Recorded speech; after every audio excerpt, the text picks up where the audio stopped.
Today on Family Talk. Welcome, everyone, to this Thursday edition of Family Talk.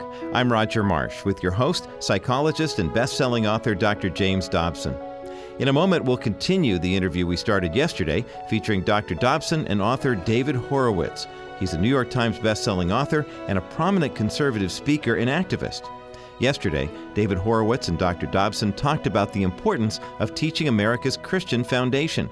David also shared why he walked away from a progressive communist mindset and embraced a conservative one instead. Today, they'll be discussing the origins of animosity toward religion and why President Trump is so widely hated today. With that said, here now is Dr. James Dobson with author David Horowitz on this edition of Family Talk. Let me go back many years before this to what you write about this foundation of the hatred against religion. And I'm going to read from your book. This is page 4 of Dark Agenda. Karl Marx famously described religion as the opium of the people and the sigh of the oppressed. Inspired by his hatred ever since, revolutionaries have regarded religion as the enemy of progress and the mask of oppression. In Russia, Marx's disciples removed religious teaching from the schools, outlawed criticism of atheists and agnostics, and burned 100,000 churches. When priests demanded freedom of religion, they were sentenced to death. Between 1917 and 1935, 130,000 Russian Orthodox priests were arrested, 95% of whom were executed by firing squad. Radicals in America today don't have the political power to execute religious people and destroy their houses of worship, yet they openly declare their desire to obliterate religion. That really is one of the foundational concepts that goes all the way back to Karl Marx. Part of what I've tried to put into this book is my lifetime experience with an understanding of the political left. Leftists habitually lie, and they lie because if they told you what their true agendas are, what their end game is, they probably would be strung up from the nearest lamppost. So they pretend to be progressives. My parents never referred to themselves as communists, even though they were. It was always progressives. And they call themselves liberals. They're vindictive bigots. They're not liberal at all. Conservatives are liberals. Christians are liberal. We believe in two sides to a conversation. We believe in showing respect to other people. Let me read one more portion of that section that I was reading from. Religion must die in order for mankind to live, proclaimed left-wing commentator and comedian Bill Maher. Yeah, two of my favorite chapters in this book are about the new atheists like Bill Maher. According to Maher and also Richard Dawkins, the scientists who said that there's nothing so dumb as religion and irrational, dumb and dumber. Of course, every great scientist that created the scientific revolution, whether it's Galileo, Newton, even Darwin, were believers, all of them. And it was being believers that caused them to have these scientific insights because they believed the universe was designed, that there was a design to it, and they set out to discover the design. That's why I have very little respect for professional atheists. Christopher Hitchens wrote a book whose subtitle was How Religion Poisons Everything. Actually, he had it exactly upside down. People poison religion, not the reverse. That's why we have to be on guard against our fellows. Always, you have to look at people and judge them with a degree of skepticism until they prove themselves worthy of your trust. Let's pick up there with the war on Christianity and bring it up more to contemporary times. Well, they spun out these Supreme Court decisions. When you think of the Supreme Court, think of what it actually is. It's 9 lawyers appointed for life by politicians. Now, how could that go wrong? And the left... How could that go right? Exactly. And the left took advantage of that. The left that hates Christianity and it hates America.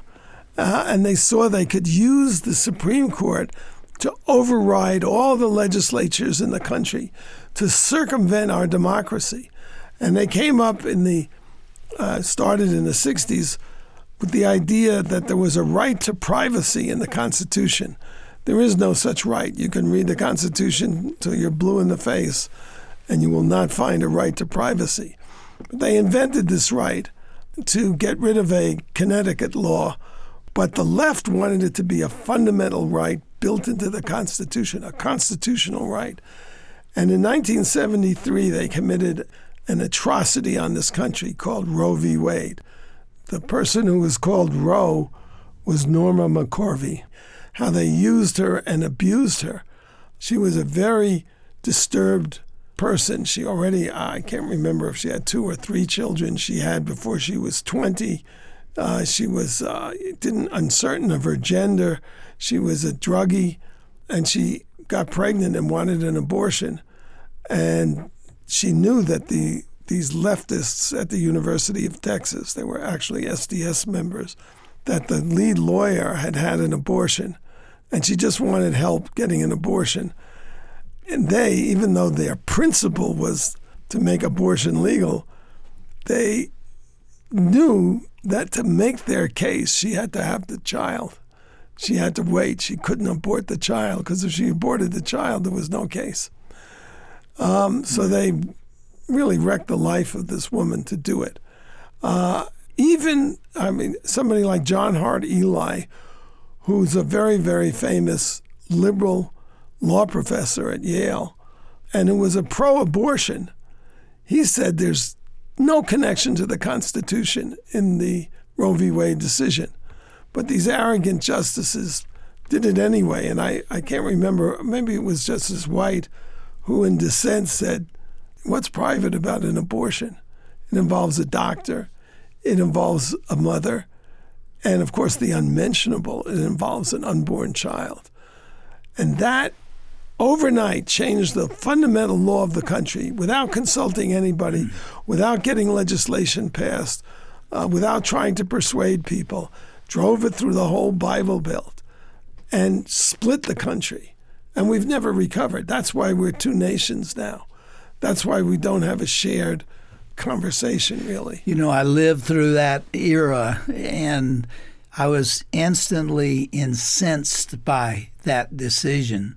And the leftists at that time needed to dehumanize the personhood of those babies, and so they called it meaningless protoplasm. Yeah, it's like pulling a tooth. Only until this day have we admitted not only is it a child, but it's a child that can be murdered after birth. They've gone all the way from that. Well, that shows sham. Their true agendas. That shows their true mentality, which is inhuman. All these, people who appear to be nice are willing to murder born children. That's what the meaning of the New York law is and the law in Virginia.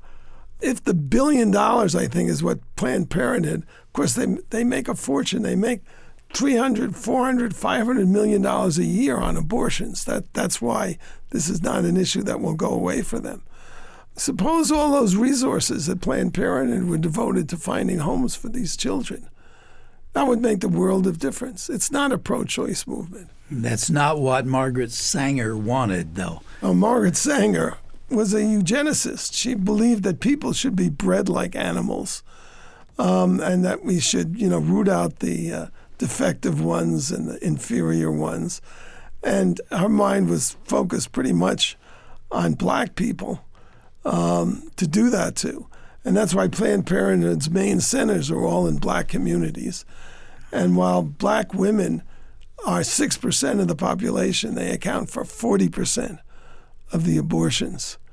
It's taken so long, but finally you have people like Candace Owens pointing this out. This is a genocide committed against black Americans by people who are pretending to be their champions. I've shared this before, but Shirley and I had the privilege of being at the inauguration of George Herbert Walker Bush, the first Bush, and we were sitting by Jesse Jackson. And I'd never met him, and we had a very interesting conversation, and it was fairly civil, back and forth. And then I said to him, Jesse, I have to ask you a really tough question. I'd appreciate your answering it. You know that abortion is aimed at your people. You know that they're killing black babies more than white. You know that this is a form of genocide, and yet you have not condemned it. Tell me why. Why have you been silent on this issue, or you've come down on the wrong side of it? And he said, I will talk to you about any subject of any nature that you want to discuss, but that one, I will not answer that question. Because he's a hypocrite. Because he actually was anti-abortion until it became a signature of the Democratic Party. Within the Democratic Party, you can't hold a dissenting opinion. There was an SDS newsletter in the 60s which said, the issue is never the issue. The issue is always the revolution. So Jesse Jackson put the revolution, the army he was part of, above the principle of life. Yeah. That's how dangerous these people are. These are truly dangerous people. People who have never been in an ideological movement do not understand its power. I want to ask you a question that some of our listeners will feel is political. Let's remove the politics from it and ask you to deal with the essence of the question. Whence cometh the hatred of Donald Trump? Yeah. Not just politics, not Republicans, not Democrats. They hate him viscerally, and nothing he wants to do, even things that are traditionally Democrat in nature, are acceptable to them. Correct. Because they understand that he's a threat to the revolution, their revolution. The left has been rebuilding itself for 50 years now. I mean, I followed it from the outset, and it always used to drive me crazy when conservatives would refer to these vindictive bigots as liberals. The only liberals in this country are conservatives who are decent, respectful, and want to hear two sides to a controversial issue. But I watched this left. They infiltrated the Democratic Party in 1968. Tom Hayden, whom I knew in the 60s, organized a riot at the Democratic Party presidential convention because the left wanted to destroy Hubert Humphrey. Because even though Humphrey he was a socialist, he was a arch liberal, he supported the war against communism in Vietnam. And so they wanted to destroy his electoral chances, which they did. And then they marched into the Democratic Party and they formed these radical caucuses, the Black Caucus, the Chicano Caucus, the Progressive Caucus, and used those caucuses in the Congress as a platform to take over the whole party, which they did with the election of Barack Obama, who was a lifetime member of the communist left. I say this. You know that for a fact. For a fact. Yeah, absolutely. He was brought up in a communist family. Actually, his closest advisor, Valerie Jarrett, comes from a family of Iranian communists. The guy who ran his campaigns, David Axelrod, comes from a family of communists. And I can tell you, as somebody who was part of that movement, that when you understand that that movement is evil and it wants to destroy America, when you understand that, the first thing you want to do is warn other Americans that these people are dangerous. You never saw that coming from Barack Obama. He was supported by these extreme leftists through his whole career. When he was on the brink of being elected, he said, we are 5 days away from fundamentally transforming the United States of America.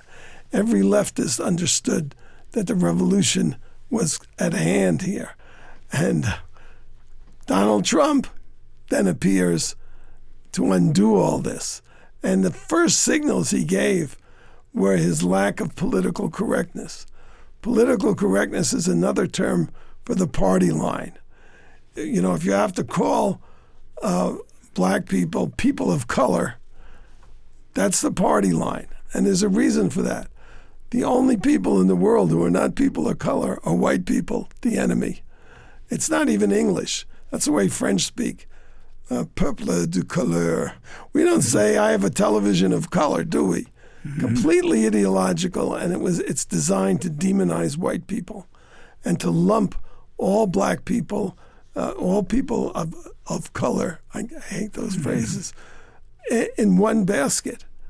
But if you look at what happened in Rwanda, the Hutus, who are black, massacred 1 million Tutsis who are black. They don't have any common interest. If you think of people coming from Mexico, some of them are descended from the conquistadors, the oppressors. Others are descended from the native Indians, who also in their way were oppressors, but you could look at as victims. But when they cross the border into America, they're all people of color, therefore victims. That's the way the left operates. That's the way it thinks. And here comes Trump. And one of the first things he does in his debates with Hillary is he looks her in the eye and he says, "You are a liar and a crook," which he is both. But no Republican would say that before Trump because she's a woman. So she has it both ways. She can accuse 63 million people, or how many members of Trump's supporters, of being racist, sexist, homophobes, Islamophobes, xenophobes, deplorables, irredeemable. She can do that, and nobody can touch her because she's a female. So Trump just blew that apart. I mean, the left understands what protects them. And he took it on right from the outset. And I think they saw that this guy was going to undo everything they thought they were doing. And that's why they hate him. Well, where is this movement headed? Are we going to ultimately lose to the revolutionaries who want to fundamentally change this? You know, after Barack Obama said that he wanted to fundamentally change America, I wrote one of my monthly letters, went to thousands of people that said, fundamentally change it how? What is there about the way it has been that we want to move fundamentally away from? They're communists. They're socialists. You can see it in the Green New Deal. They want to take away everybody's automobile. 268 How irrational is that? million. You can't do that without instituting a police state, and they're very ready to do it. You ask me, how can we defeat them? Who does it depend on? It depends on the people listening to this show and people like them. The miracle of Trump's election really came out of the Roe v. Wade, the formation of a political, religious right, elected first Ronald Reagan, and then it elected Donald Trump. And if Christians are willing to fight for their principles and their values, we're going to win this. God gave human beings paradise. It was better than socialism, better than the Green New Deal. There was no pain in childbirth. You didn't die. Fruit fell from the trees. But there was one condition of remaining in paradise or being in paradise, and that is you don't eat from the tree of the knowledge of good and evil, which means you don't do evil. Our foreparents were ornery like all of us. You know, it's really interesting, you being an agnostic Jew, quote from the Bible that way and show an understanding of it. I told you when we talked on the phone the first time, you'd make a great Christian because you do recognize the truths of Scripture, don't you? Yeah, I mean, look, you couldn't have a book like the Bible that's a bestseller for thousands of years if it wasn't a very wise book, could you? Why would people read it? Well, we were talking on that occasion about how flawed human beings are. There's another lesson from Genesis. Yeah. What does the serpent say to Adam and Eve? You will be as gods. You shall be as gods if you eat from that tree. Yeah. And that's the arrogance of the left. They think that they're God. It's a crypto-religion, and they're the saviors in their own minds. I call them the social redeemers. That's how they can tear up a whole country. That is the way they see it. It's a holy war. It is. It's a war of fundamental beliefs. It is. It's an irreconcilable conflict right now. And a lot depends on how our side fights the war. If it will educate people, it has to educate people about America's true relation to slavery, something we can be proud of as a nation. We ended it. The fact of the matter is there's so much evidence of the wisdom of the pro-American case. David, we are out of time, and I said it before that I regret sometimes the clock is an enemy. Let me end with this, or ask you to end with it. What we're really engaged in is a civil war of values. There are two primary views of looking at politics, mankind, and everything in between. In my view, as a Christian, it's a spiritual warfare. It is really good against evil. I mean, there's not that people on the conservative side don't have their evil and wickedness too, because we're all flawed. And there are no perfect people. We wouldn't need a savior if that was the case.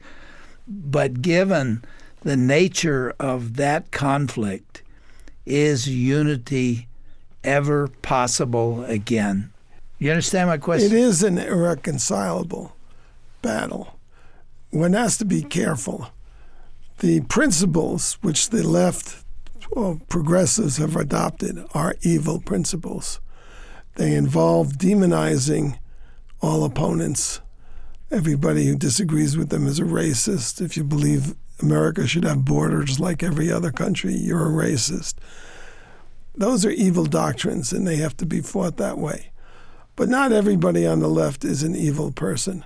I hold the leadership, the national figures who did not defend American principles, who do not insist on respect, who go along with the persecution of the Colorado baker, who is not a bigoted person himself at all, who was, willing to make cakes for the gays, just didn't want to make a cake with a slogan that violated his religious conscience.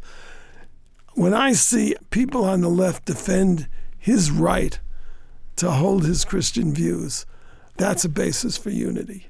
We cannot have a nation that believes in pluralism, tolerance, compromise, together with a nation that believes that we live in an oppressive system where white people are bad, males are bad, straight people are bad.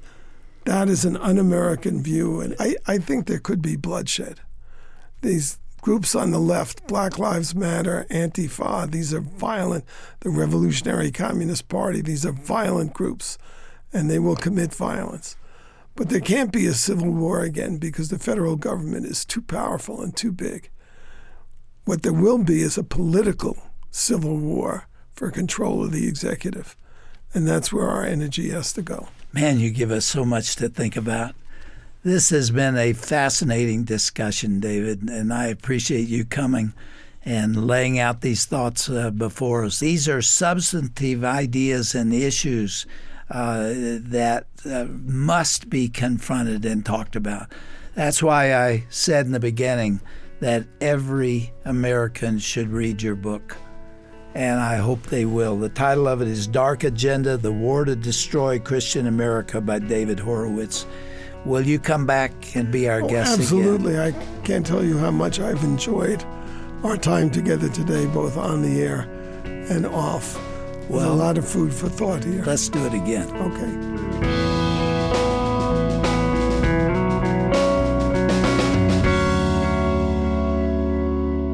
Well, we hope you've enjoyed this 2-day broadcast featuring Dr. James Dobson and his conversation with Mr. David Horowitz. Visit today's broadcast page at drjamesdobson.org for more information about David's brand new book called The Dark Agenda. When you visit our website, you'll also find links for David's organization and the first part of his conversation with Dr. Dobson as well. You'll find all that and much more when you go to drjamesdobson.org and then click onto the broadcast page. I'm Roger Marsh. Thanks so much for joining us today. Be sure to tune in again tomorrow. You'll hear a fascinating conversation Dr. Tim Clinton had recently with Pastor Stu Fuhlendorf. He has an incredibly powerful testimony to share that you will not want to miss. That's coming up next time right here on Family Talk. Have a blessed day, everyone. This has been a presentation of the Dr. James Dobson Family Institute. Hi, this is Roger Marsh for the James Dobson Family Institute, a ministry that is completely supported by listeners just like you. Learn how you can stand with us financially in our fight for righteousness in the culture by going to drjamesdobson.org or call toll-free 877-732-6825. Thanks so much for your prayers and your continued financial support of Dr. James Dobson's Family Talk.